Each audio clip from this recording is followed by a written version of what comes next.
What is going on, guys? It's Suk and I am back with a brand new video on Super Duper Tech, and in today's video I'll be bringing you my full and in-depth review on the HTC U11. Now if you guys are yet to subscribe, then be sure to do so, as I will be uploading a number of different speed test comparisons between this smartphone and other flagship devices. But without any further ado, let's hit the titles.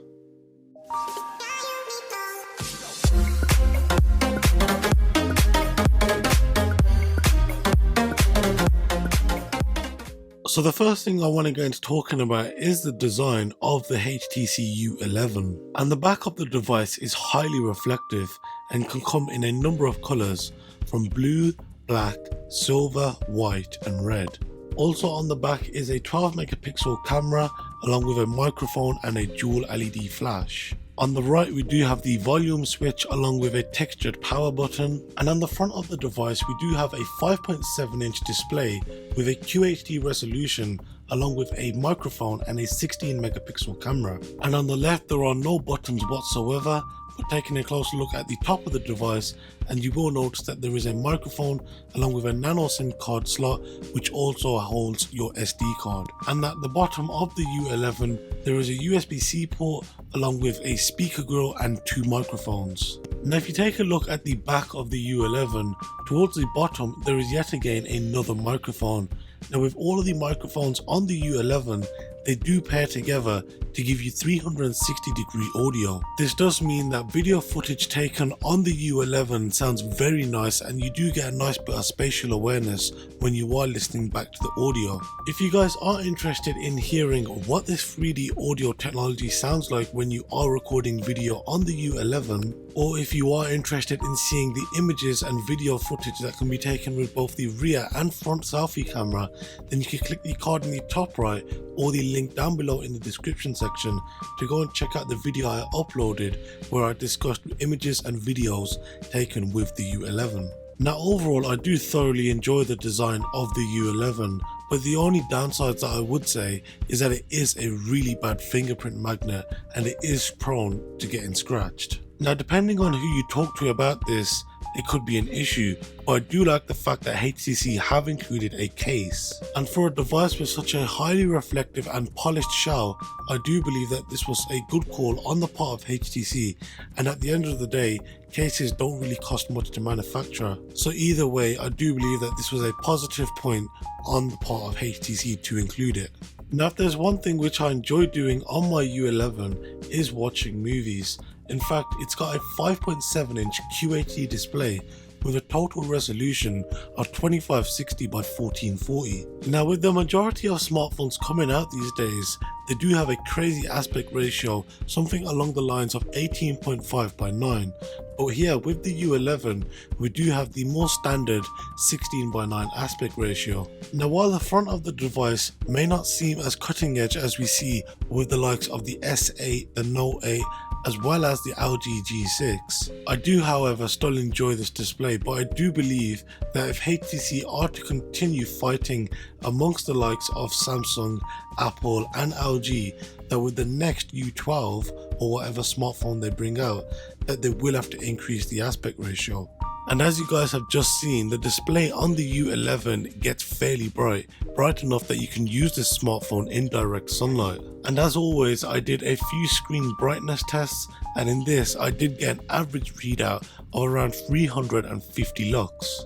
Also, a new and rather innovative feature that HTC are pioneering is EdgeSense. This essentially allows you to assign macros to the different levels that you can squeeze the bottom of the device. So for example, a short press could simply mean to take a screenshot, or you could have a longer press to allow you to activate a voice assistant or open up an application. However, I would have much preferred it if HTC included an extra button instead of being able to squeeze the device, as there were a few times that I would receive a phone call and I'd put my hand into my trousers to pull out my phone, and I'd inadvertently take a screenshot of the phone call. Also, with the U11, you do get Amazon's Alexa voice assistant. Now, while this is a nice addition and it shows that HTC are thinking outside of the box, I do believe that Alexa is some ways away from being able to replace your Google Assistant. And as of current times, I do believe that it's in the same troubled waters as Samsung's Bixby voice assistant. And this is simply down to the fact that when it comes down to voice assistants,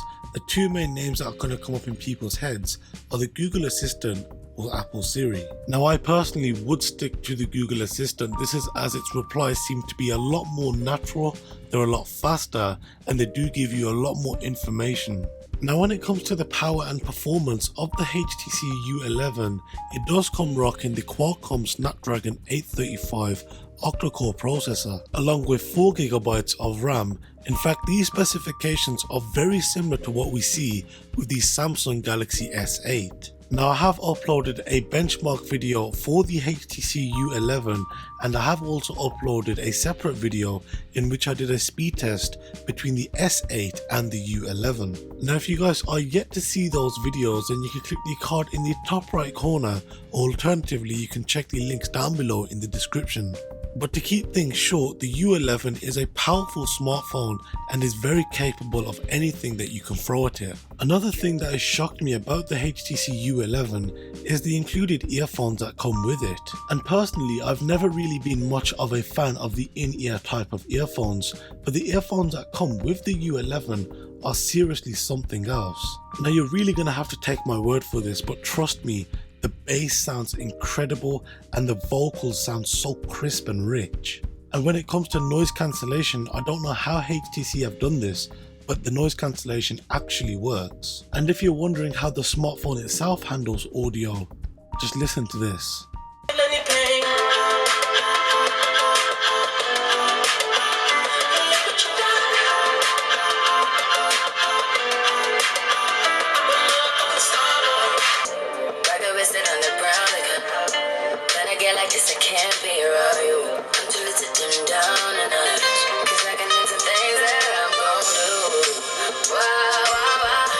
Now, the only issue that I can see people having when it comes to audio with the U11 is the fact that it does not have a headphone jack. And as it's been almost a year since the iPhone debuted with no headphone jack, are you really surprised that other smartphone manufacturers are following this trend? Now, in all, I really do enjoy the U11. I do believe it's probably one of the best Android smartphones out there.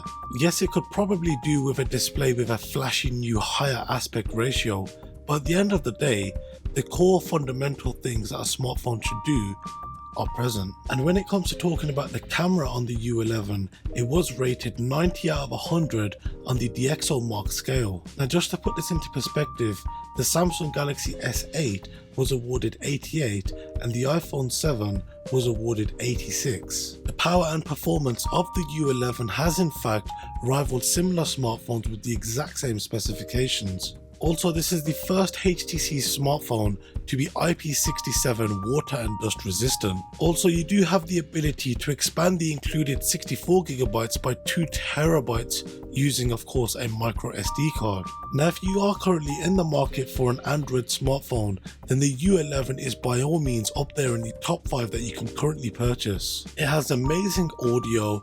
The screen is nice, although I would have preferred it to have less bezels. I can easily get through 1 day and even 2 days if I pushed it when it comes to battery life.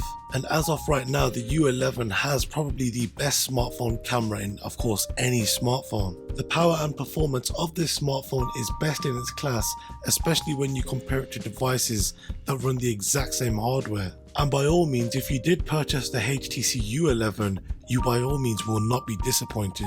So then guys, that has been it for today's video. I do hope you did enjoy it. If you did enjoy it, then be sure to smack that like button, and if you are new around here, then why not subscribe? And if you do also want to see what videos I'm currently working on, then by all means go ahead and add me and follow me on my social media. Thank you guys very much for watching, and I'll see you guys next time. Have a good one.